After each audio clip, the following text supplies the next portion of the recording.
po na lang din, ha? Ito yung kay sir. Bibili ako ng SIM eh. Mamaya na lang. Paano I-register. ikaw? Oo, register. Marunong ka? Oo naman. Tama naman, 256. Si sir, kung kailan nakater na eh. Ano daw? Si sir, 256 daw. Tama. Nakater ko na eh. Very good ka talaga eh. Gusto ko nga rin yan eh. Ayun na, kunin mo na. Kaso ano eh, kailangan ko triple slot eh. Gusto niya ma'am yung ano, nalalagyan ng memory card na 3 slot. Dual slot lang kasi to ma'am. Mayroong gano'n? Okay. Dalawang SIM card ma'am, tsaka memory card. Ano tayo, old school eh. Ito yung isa ma'am. A5 green 364.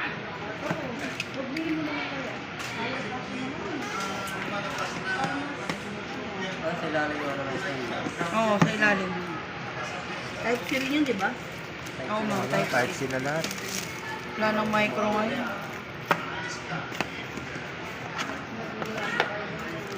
Ma'am, ito yung green. Hindi ko na lang tatanggalin yung plastic. Kasi wala tong protector eh. Oo. Yun nga. Ano nga doon? Tempered. Sino walang protector? Ito, yung A5. Ay, yung isa. Ito plastic Meron, lang. kaso manipis Sige, lang ako yan na ma'am. ako na balot na. Hydrogel ma'am. Pwede mo palagyan ng hydrogel ma'am. Sa lola ko kasi yan. Yung isa yun.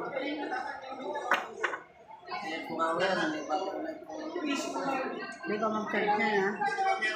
Hindi ni lola ha. 85 years old gagamit niyan. Mabilis na sa kanya Hindi, to. ang kailangan niya lang kasi talaga nas manood ng mga YouTube yun lang. Tsaka malaki screen nito ma'am. Maganda siya dito. Tinanggal ko na ma'am. Ang labo eh. Sige tayo, may plastic eh. Type ko yun. Hydrogel ma'am.